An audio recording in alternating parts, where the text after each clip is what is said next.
Well, it's night cop time. Brake lines. This line is actually 6mm quarter line I'm going to use for the return, to replace the return.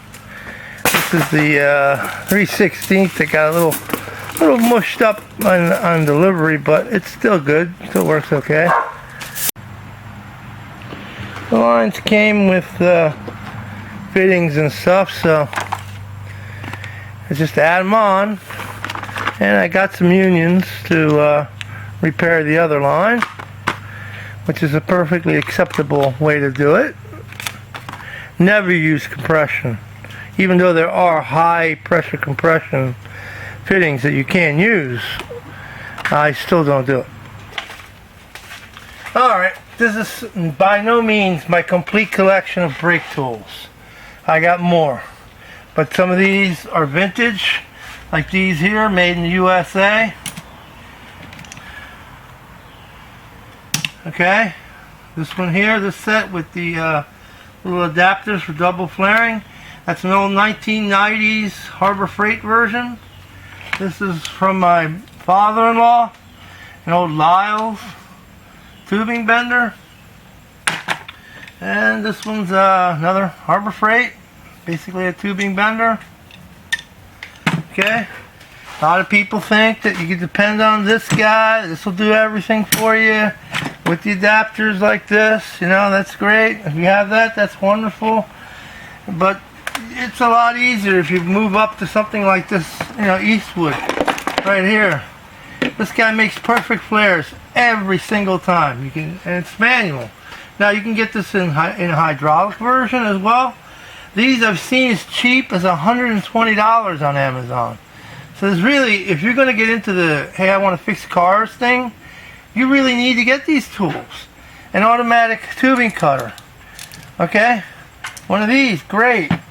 This is a Harbor Freight, another. It's a tubing deburr. Deburrs the outside and the inside. These are from SUR&R. Yeah, SUR&R, I mean. I like these because it does the outside of the tube. This unscrews. Outlaw Edge did a review of this, and I went right out. I had to get it because I love the damn thing. One of the ones I use all the time. Here's the Eastwood version. The only problem with the Eastwood version, it does come out, but it doesn't have the part to go in your drill or into a screwdriver or anything that had a handle to it or anything. And it does the inside on this side to deburr, because you want to deburr these things completely before you do your flaring. This by no means encompasses all the lines that you could make, A&N, all kinds of other stuff. This is just basically brake fittings, fuel fittings. Okay, this one. Now I use a double mint box because it didn't come with a box, but here you go. It's a 3/16 under the car double flaring tool. It will do the regular flare, but it also can do the double flare. These are the tools I'm going to use to fix the Toyota.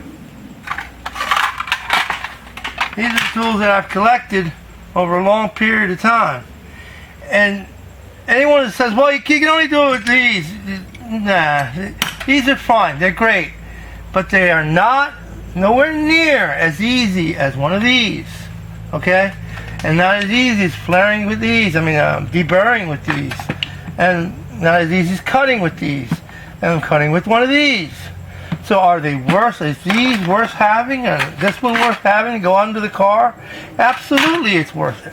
And if you're going to do cars, and you're going to do restorations, and you're going to do a side job here and there, these pay for themselves in the first job you do. Thanks a lot. And you're going to see the rest of the parts coming up.